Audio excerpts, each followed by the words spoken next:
Iran ও যুক্তরাষ্ট্রের মধ্যকার চলমান তীব্র উত্তেজনা প্রশমনে এবং কূটনৈতিক প্রক্রিয়া ফের চালু করতে আজ তেহরান সফর করছেন কাতারের প্রধানমন্ত্রী শেখ মোহাম্মদ বিন আবদুর রহমান বিন জসিম আল থানি।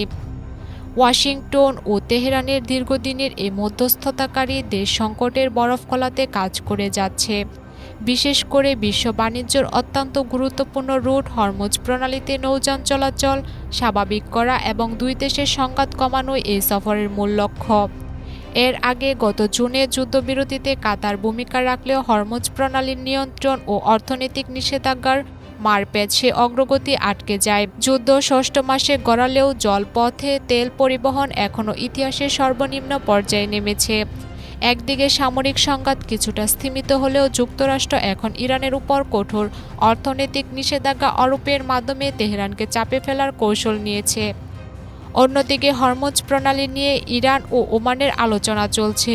মধ্যপ্রাচ্যের এ জটিল ভূ রাজনৈতিক পরিস্থিতি কিভাবে সামাল দেওয়া হবে। নিউজ টেক্সট, বাংলাদেশ সময়।